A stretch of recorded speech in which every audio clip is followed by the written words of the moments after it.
2023 से पहले ग्रहों का महायुद्ध, केतु मंगल का षडाष्टक योग, गुरु का चांडाल योग, शनि का महाराशि परिवर्तन और मायावी केतु की छाया।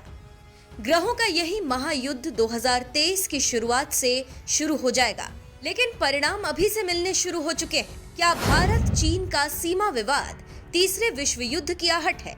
आज ये सवाल इसलिए पूछा जा रहा है क्योंकि बीते दिनों तवांग में हुई झड़प के चलते भारत और चीन एक बार फिर आमने सामने है। सीमा विवाद को लेकर घर के अंदर विपक्ष मोदी सरकार को घेरे हुए है, तो वहीं विश्व पटल पर चीन इस झड़प का ठीकरा मोदी सरकार पर फोड़ रहा है। शातिर चीन अपनी चालाकियों से बाज नहीं आ रहा। चीन का भोंपू यानी ग्लोबल टाइम्स तवांग की घटना को भारत की साजिश बता रहा है। भारत पर सीज फायर का उल्लंघन करने का आरोप लगाया जा रहा है, जबकि असल में अपनी आदत से मजबूर चीनी सैनिकों ने तवांग सीमा पर कब्जा करने की कोशिश की और जवाब में भारतीय जवानों ने चीनियों को खदेड़ दिया। डोकलाम विवाद में मुंह की खाने के बाद अब चीन ने तवांग घाटी में जो हिमाकत की है, उसका अंजाम क्या तीसरा विश्व युद्ध है? इस वक्त चीन ने तवांग में जो दुस्साहस किया, उसके जवाब में भारत ने उसे उल्टे पांव लौटा दिया। देश के गृह मंत्री अमित शाह साफ कर चुके हैं कि भारत की 1 इंच जमीन पर भी कोई कब्जा नहीं हुआ है। मैं इतना स्पष्ट कहना चाहता हूं कि भारतीय जनता पार्टी की सरकार है, नरेंद्र मोदी इसके प्रधानमंत्री है, और जब तक भारतीय जनता पार्टी की मोदी सरकार चल रही है, 1 इंच जमीन पर भी कोई कब्जा नहीं कर सकता। लेकिन सवाल ये उठता है कि आखिर क्यों साल के अंत में चीन को भारत से पंगा लेने की जरूरत पड़ी? इसके पीछे के ग्रह नक्षत्रों का खेल क्या है? क्या मोदी राज में ग्रहों का टकराव भारत चीन के बीच युद्ध करवाएगा? क्या पीएम मोदी के रहते भारत और चीन के बीच युद्ध छिड़ जाएगा? आइए भारत चीन सीमा तनाव को लेकर ज्योतिष क्या कहते हैं, जानते हैं।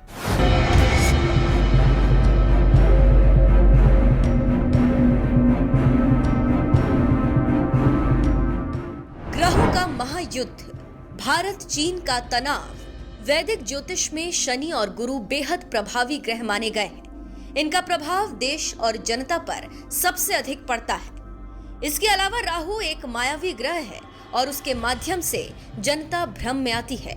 वहीं मंगल आक्रोश का कारक है। इस समय गोचर में राहु पाप ग्रह मंगल की राशि में विराजमान है, जिसके कारण पूरी दुनिया में विरोध प्रदर्शन जारी है। इस समय गुरु मीन राशि में मार्गी है, लेकिन उन पर शनि की दृष्टि है। शनि की गति वर्तमान में कुंभ राशि की ओर है और ज्योतिष के नियम के मुताबिक शनि कुछ महीनों पहले ही गोचर का फल प्रकट करने लगते हैं। वर्तमान ग्रह दशा में कुंभ में जब शनि विराजमान होंगे तो उनकी नीच की दृष्टि राहु पर होगी। वहीं अप्रैल के बाद गुरु भी मंगल की राशि में बैठकर गुरु चांडाल योग से पीड़ित होकर जनता को कष्ट देंगे। दरअसल 9 दिसंबर को जो घटना हुई वो इन आने वाली घटनाओं की परिणति मात्र है। ग्रहों के योग से ये प्रतीत हो रहा है कि साल 2023 में ये दुनिया किसी भीषण युद्ध की गवाह बन सकती है। अगर भारत की कुंडली से चीजों को समझे तो वृष लग्न की कुंडली में वक्री मंगल का गोचर लग्न में ही हो रहा है, जिससे आगजनी, भूकंप जैसी घटना हो रही है।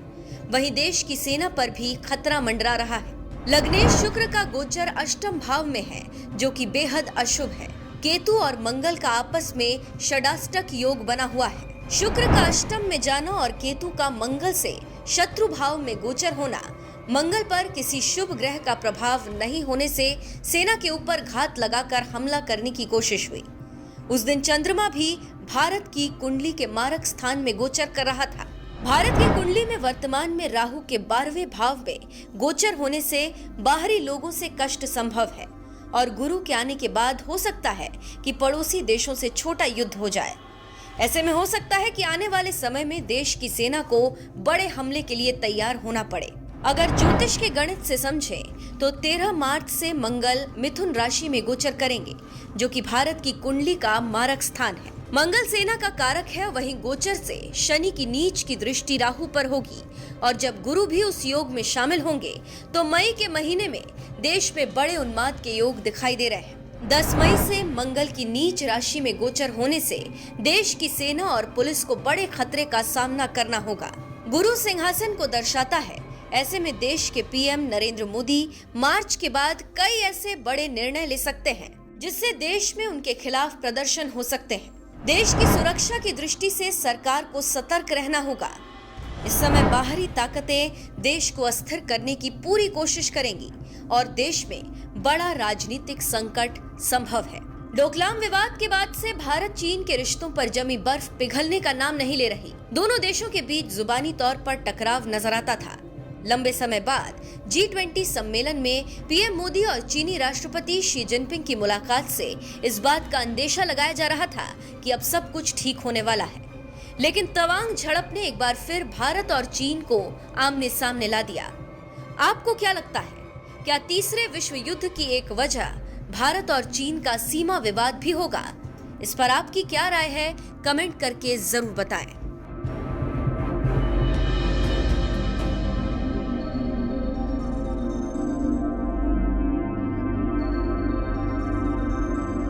आदरणीय अध्यक्ष महोदय, मैं इस गरिमामयी सदन को अरुणाचल प्रदेश के तवांग सेक्टर में हमारी सीमा पर 9 दिसंबर 2022 को हुई एक घटना के बारे में अवगत कराना चाहूँगा।